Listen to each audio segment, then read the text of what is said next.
छठ पर्व की ढेरों शुभकामनाएं। छठ मैया की कृपा सभी पर बनी रहे, इसीलिए कमेंट बॉक्स में छठ मैया की जय आप जल्दी से लिख दीजिए। फ्रेंड्स, आज की इस वीडियो में हम जानेंगे कि कोसी कैसे भरी जाती है, कौन भर सकता है, किस प्रकार के इसके नियम होते हैं, क्या हमें सामग्री इसमें लगती है कोसी भरने के लिए। तो जब आप शाम का अर्घ्य दे देते हैं, यानी कि षष्ठी के दिन, छठ के दिन जब आप शाम को डूबते सूरज को अर्घ्य देते हैं, उसके बाद में शाम के समय कोसी भरी जाती है। कोसी को आप चाहें तो गंगा घाट पर, जहाँ पर भी आप पूजा कर रहे हैं, वहां पे भी भर सकते हैं, नहीं तो आप अपने घर पे भी भर सकते हैं। कोसी जब हम कोई मन्नत मांगते हैं, जब वो पूर्ण हो जाती है, तब कोसी भरी जाती है।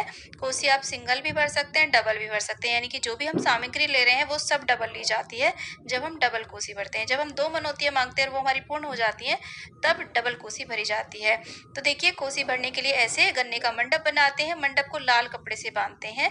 लाल कपड़े के अंदर ठेकुआ रखा जाता है, चावल, साठी का चावल रखते हैं, केराव रखते हैं और बहुत सारी चीजें, अक्षत आदि बांध करके, फूल बांध करके ऐसे मंडप बनाते हैं। ये मंडप 7 गन्ने से आप बना सकते हैं या फिर आप 14 गन्ने से भी आप बना सकते हैं। और इस मंडप के नीचे चौक बनाया जाता है और चावल के आटे और हल्दी को मिला करके, जिससे हम ऐपन कहते हैं, उससे यहाँ पर अच्छा सा चौक बना लिया जाता है। या फिर आप इस तरीके से फूल डाल करके, पानी डाल करके भी जमीन को शुद्ध कर लें। गाय के गोबर से आप लीप भी सकते हैं अगर कच्ची जमीन है तो ऐसी देखिए कोसी आती है।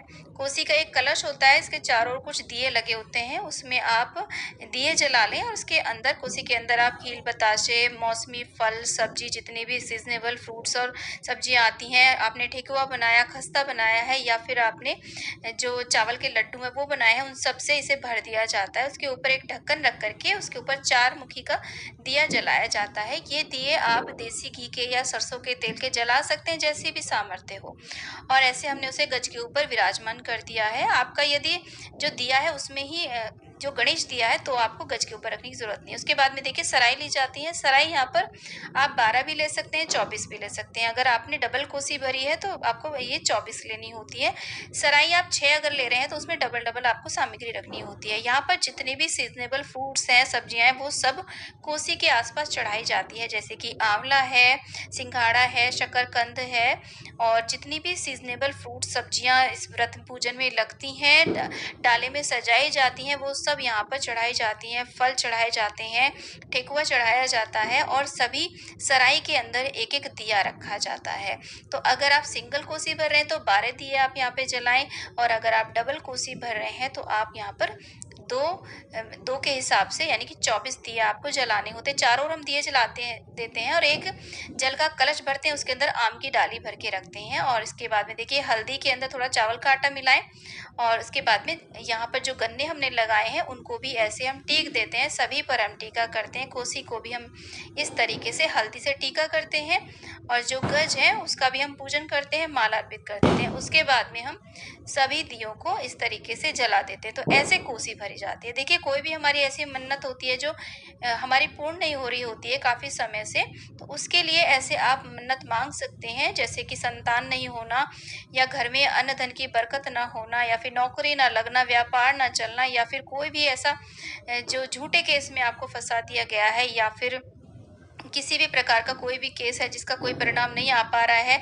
कोई भी ऐसी समस्या जिसका आप कोई भी समाधान नहीं निकाल पा रहे हैं, तो उसके लिए ऐसे मन्नत मांग ली जाती है। और उसके बाद में जब हमारी ये मन्नत पूर्ण हो जाती है तो कोसी इस तरीके से भरी जाती है। पूजन करने के बाद में हम यहाँ पर देखिए अक्षत, चंदन, मौली, रोली आदि से टीका करेंगे, पूजन करेंगे, धूप दीप दिखा देंगे और जल का छींटा दे करके यहाँ पर इस तरीके से पूजन हम अपना संपूर्ण कर लेते हैं। तो ऐसे मंडप के अंदर ये पूजन किया जाता है शाम के समय।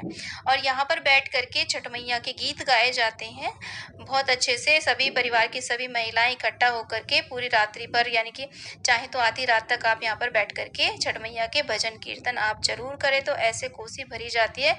किसी भी मन्नत के पूर्ण हो जाने के बाद ही कोसी भरी जाती है।